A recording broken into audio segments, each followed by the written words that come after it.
नमस्कार। विद्या संबल योजना 2026 का ऑफिशियल नोटिफिकेशन जारी हो गया है। इस बार इस भर्ती के तहत अभ्यर्थियों का सिलेक्शन जिला स्तर पर होगा।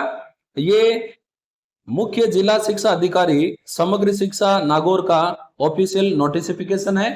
हर एक जिले के CDEO अपने जिले स्तर पर इस प्रकार का नोटिफिकेशन जारी कर चुके हैं। मैं आपको नागौर जिले का जो ऑफिशियल नोटिफिकेशन है इसके बारे में डिटेल से बताऊंगा। ये पूरे राजस्थान लेवल पर इसी प्रकार का होगा। अलग अलग जिले पर अलग अलग लिस्टें बनकर तैयार होगी और उसके बाद फाइनल लिस्ट बनाई जाएगी। देखो, सब्जेक्ट है शिक्षा विभाग द्वारा संचालित शिक्षण संस्थानों, विद्यालयों, आवासीय विद्यालयों एवं छात्रावासों में विषय विशेषज्ञ अनुभवी व्यक्तियों को गेस्ट फैकल्टी के रूप में लेने के लिए विद्या संबल योजना के संबंध में दिशा निर्देश और प्रक्रिया है। उपयुक्त विषय अंतर्गत लेख है कि शिक्षा विभाग में विभिन्न विद्यालयों में शिक्षकों के पद रिक्त होने के कारण नियमित अध्यापन कार्य में योगदान उत्पन्न होता है एवं विद्यार्थियों के शैक्षिक स्तर पर विपरीत प्रभाव पड़ता है। शिक्षण संस्थानों में अध्यापन व्यवस्था को सुचारू बनाने के लिए विद्या संबल योजना लागू की जा रही है और इसका जो शेड्यूल और चयन प्रक्रिया है ये इस प्रकार है। तो विद्या संबल योजना में विद्यालय में जिस विषय की पोस्ट खाली है उसके विरुद्ध फॉर्म लिए जाएंगे। सबसे अच्छी बात यह है बिना परीक्षा सीधी भर्ती है, यानी सीधे अंकों के आधार पर मेरिट लिस्ट बनाई जाएगी। अब देखो इसका शेड्यूल कुछ इस प्रकार है। सबसे पहले PO विद्यालय स्तर पर चयन समिति का गठन किया जाएगा 24 तारीख को। विद्यालय के एवं अधीन विद्यालयों के शाला दर्पण पोर्टल पर प्रदर्शित व्याख्याता, वरिष्ठ अध्यापक L1 और L2 रिक्त पदों की सूची प्रकाशित करना और पात्र अभ्यर्थियों के भरे हुए आवेदन प्राप्त करने की अंतिम तिथि है वो है 25 से 27 अगस्त तक अपराह्न 1 बजे तक लिए जाएंगे। स्कूल टाइम तक ये फॉर्म लिए जाएंगे। जिस विद्यालय में जिस भी सब्जेक्ट की पोस्ट खाली है उसके विरुद्ध ये फॉर्म लिए जाएंगे। उसके बाद विद्यालय स्तरीय कमेटी द्वारा आवेदनों की जांच एवं निर्धारित मेरिट के आधार पर प्रत्येक रिक्त पद के विरुद्ध 3 अभ्यर्थियों का चयन कर चयन सूची तैयार करना। ये 29 अगस्त को कार्य किया जाएगा। जिस विद्यालय में पोस्ट खाली है उसके PO स्तर पर हर एक खाली पद के विरुद्ध 3 अभ्यर्थियों का चयन किया जाएगा। जैसे मान लो किसी विद्यालय में 2 सब्जेक्ट की पोस्ट खाली है, साइंस और मैथ्स की, तो साइंस के लिए भी 3 अभ्यर्थियों की चयन किया जाएगा टॉप 3 और मैथ्स के लिए भी 3 अभ्यर्थियों का चयन किया जाएगा जो टॉप 3 होंगे। अब इसमें चयन का आधार रहेगा 10th 12th PG यानी ग्रेजुएशन, B.Ed और BSc। इन सभी क्लासेज के जो प्राप्तांक है यानी जो परसेंटेज है उसके आधार पर चयन किया जाएगा।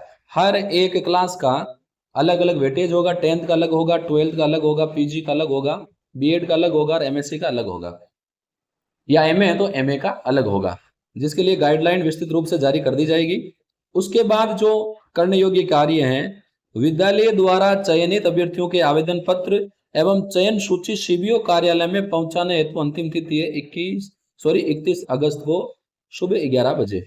यानी विद्यालय स्तर पर जब चयन कर लिया जाएगा तो जो चयन सूची है वो 31 अगस्त तक CBO कार्यालय में जमा करवाई जाएगी। उसके बाद CBO द्वारा चयनित अभ्यर्थियों के आवेदन पत्र एवं चयन सूची जिला शिक्षा अधिकारी मुख्यालय माध्यमिक नागौर के कार्यालय में पहुंचाने हेतु अंतिम दिनांक है 31, यानी 31 तारीख को ही CBO कार्यालय से जो चयन सूची है उनको सम्मिलित करके एक ब्लॉक में जितने भी विद्यालय हैं उनके अभ्यर्थियों की चयन सूची समेकित करते हुए नागौर कार्यालय में जमा करवाई जाएगी शाम 4 बजे। और उसके बाद जिला स्तरीय कमेटी द्वारा चयन सूची अनुमोदन तिथि है वो है 31 अगस्त को शाम 6 बजे। उसके बाद अनुमोदन होने के बाद जिला स्तर पर जो अभ्यर्थी सिलेक्ट हुए हैं उनकी सूची जारी होगी और सूची जारी होने के बाद यदि आपका उसमें नंबर आता है तो आप संबंधित विद्यालय में अपना कार्य सुचारू रूप से कर सकते हैं। अब इसमें एक मुख्य बात यह है कि आपको कैसे पता चलेगा कि किस विद्यालय में किस सब्जेक्ट की पोस्ट खाली है। तो या तो आप ऑनलाइन माध्यम से देख सकते हैं शाला दर्पण पर जाकर। सेकंड, आप जहाँ कहीं भी आपका रेजिडेंस है उसके जो आसपास के विद्यालय हैं वहां पर जाकर भी आप पूछ सकते हैं कि किस सब्जेक्ट की पोस्ट खाली है। अब आप अपना चयन प्रमाणित करने के लिए या चयन का परसेंटेज अधिक करने के लिए कि मेरा चयन हो ही जाए, तो आप अधिक से अधिक पास वाले जो विद्यालय हैं जहाँ पोस्ट खाली है उसमें आप अपना फॉर्म लगाएं, ताकि अगर कई एक विद्यालय में आपसे अधिक परसेंटेज वाला अभ्यर्थी है तो दूसरे विद्यालय में आपका चयन हो सके। मैं आपको एक बार फिर बता दूं कि चयन की प्रक्रिया में 10th 12th ग्रेजुएशन यानी जैसे BSc MS sorry MA sorry BSc और बीए, उसके बाद बीएड ये तो कंपलसरी है, और उसके बाद एमएससी या एमए, इनके परसेंटेज के आधार पर आपकी मेरिट लिस्ट बनाई जाएगी। जो टॉप 3 अभ्यर्थी होंगे उनके आवेदन पत्र विद्यालय स्तर से जांच करने के उपरांत सीबीओ कार्यालय में जमा करवाए जाएंगे। सीबीओ कार्यालय में सभी ब्लॉक के अभ्यर्थियों के आवेदन पत्र को समेकित करके डीओ कार्यालय में जमा करवाए जाएंगे। तो ऑल ओवर राजस्थान में इस बार विद्या संबल योजना में जो रिक्त पद हैं उनके विरुद्ध गेस्ट फैकल्टी के रूप में जो शिक्षकों का चयन है वो जिला स्तर पर होगा, यानी हर एक जिले स्तर पर उस जिले में जितने भी पद खाली हैं उनके विरुद्ध जो गेस्ट फैकल्टी के रूप में टीचर लगाए जाएंगे उनका चयन जिला स्तर पर होगा और वहां पर अनुमोदन के पश्चात ही चयन सूची जारी होगी। तो आप समय रहते अपना फॉर्म लगा दें। और अच्छा इसमें पैकेज है, 3rd ग्रेड टीचर को पर आवर इसमें 300 रुपये मिलेंगे, अधिकतम 21,000 रुपये। 2nd ग्रेड को इसमें मिलेंगे 350 रुपये पर आवर, और जो 1st ग्रेड है उसको मिलेंगे 400 रुपये पर आवर के हिसाब से। सिलेक्शन होता है तो अच्छा अमाउंट है। और आप अपना जैसे आप किसी विशेष सब्जेक्ट की, जैसे आप 2nd ग्रेड की तैयारी कर रहे हैं, 1st ग्रेड की तैयारी कर रहे हैं, तो जहाँ विद्यालय में आपका अगर चयन होता है वहां जाकर आप सब्जेक्ट पढ़ाते हो तो उसी सब्जेक्ट पर आपकी कमांड भी अच्छी होगी, और जो वर्तमान समय में सिलेबस चल रहा है उसी सिलेबस में से ही, उन्हीं किताबों में से ही प्रश्न कंपटीशन एग्जाम में आते हैं।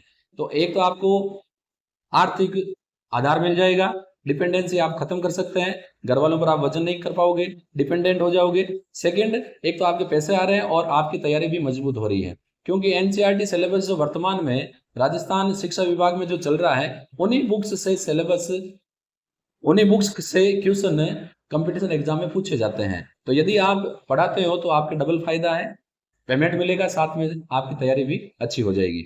इसके बाद जैसे ही और अलग से नोटिफिकेशन जारी होता है उसका वीडियो भी मैं अपने YouTube चैनल पर डाल दूंगा। वीडियो को लाइक और शेयर करना ना भूलें, और यदि अभी तक आपने मेरे YouTube चैनल को सब्सक्राइब नहीं किया है तो ऐसे ही और वीडियोस प्राप्त करने के लिए आप मेरे YouTube चैनल को सब्सक्राइब करें। मैं सुशील कुमार जांगीड़ आपको फिर मिलूंगा। धन्यवाद।